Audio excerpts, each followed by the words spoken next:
Good morning. Okay, so today we're going to be working on simplifying rational expressions.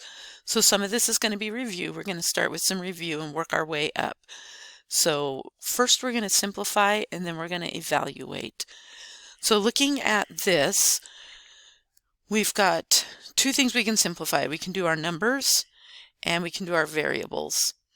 So if I'm going to do my numbers first, I want to figure out what divides into both 32 and 12.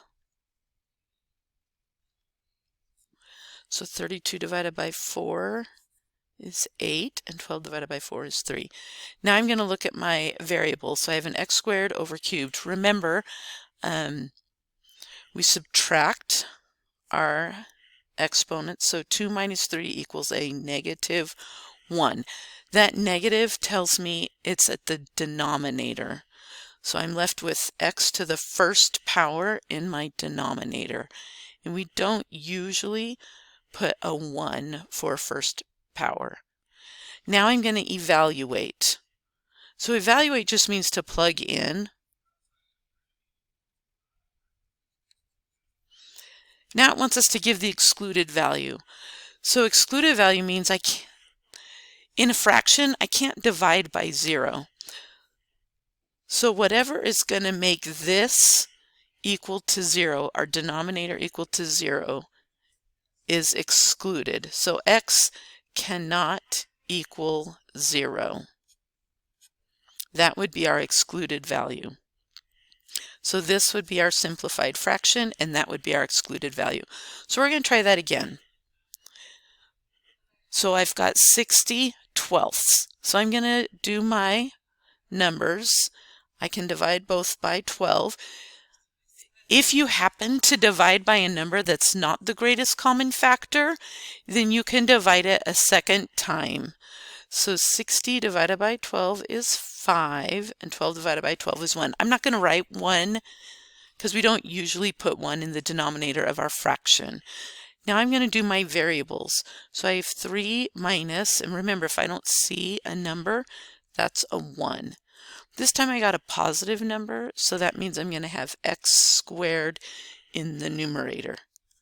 So in this particular fraction, I ended up with a 1 in the denominator, so I don't have anything to set equal to 0. So there aren't any excluded values. Okay, let's go try another one. So I'm going to do my numbers first. And then I'm going to do my variables.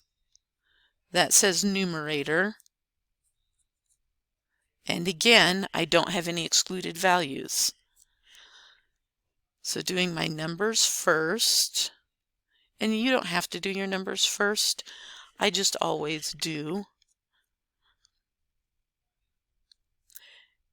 5 minus 7 gives me a negative 2. That negative says it's going to be in the denominator, and this time my power is going to be 2. So I have a denominator. I'm going to set that equal to 0. Technically, when you put on the square root, remember you put on the plus or minus, but with 0 there isn't a plus or minus. So my excluded value would be 0. X would not be able to equal 0. If it did, I would be dividing by 0, and I can't do that. Okay, so that's a review. Now we're going to step it up to our function. So to simplify this, I'm going to factor. So this is a difference of squares. So I've got x minus 4 over x plus 4. And now I'm going to factor. So negative 28, I would have negative 7 times a positive 4, which gives, positive 7 and negative 4, which gives me a positive 3 and a negative 28. So I've got x plus 7 and x minus 4. Now, when you are simplifying with factors, you can cross off common factors. So right here, x minus 4 and x minus 4 are the same factor, so I can cross that off. And I'm left with x plus 4 over x plus 7. So there is my simplified. Excluded values, remember I set my denominator equal to 0 and solve. So x cannot equal -7. That's my excluded value. If I'm going to evaluate, I plug in 3.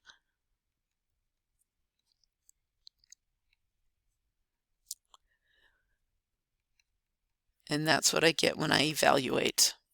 Okay, we're going to go through just a couple. This one looks a little different, which is why I chose this one. I'm going to have to distribute first.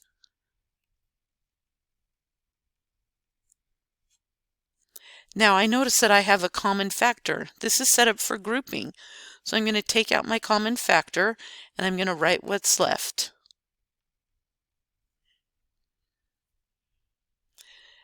I can combine my like terms.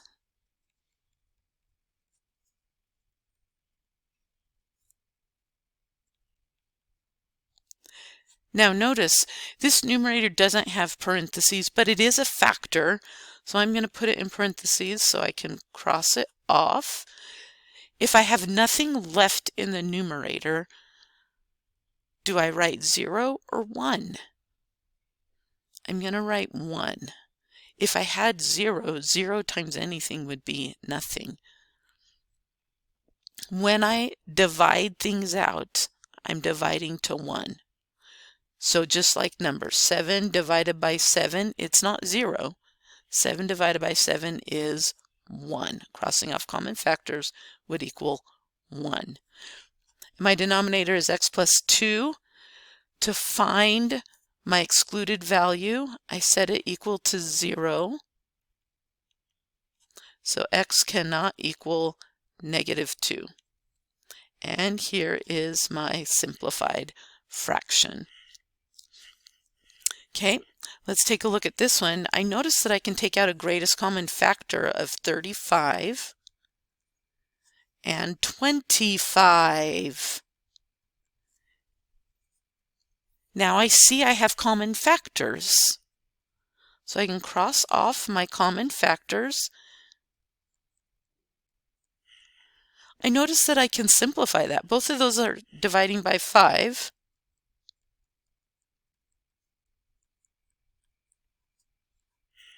I don't have an x in my denominator this time, so there are no excluded values.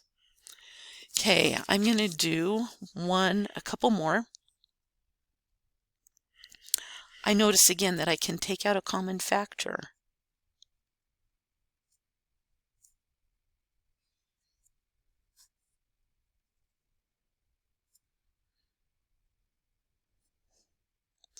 Now, I don't need to factor this down anymore because they're the same. As long as they're common, I can cross them off. Again, there's no x in the denominator, so there aren't any excluded values. Another way of writing that is I can put all real numbers. That would be my domain and range. Okay, let's take a look at 26. So I have a common factor down here, a greatest common factor. And I'm going to factor this numerator. So I've got -14. So I have a +7 and a -2 gives me a -14, and they add to 5. So I have x plus 7, x minus 2. Cross off my common factors.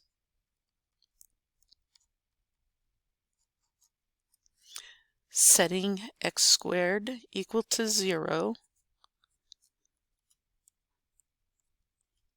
And my excluded value is 0. Okay, so now you're going to go and give some a try.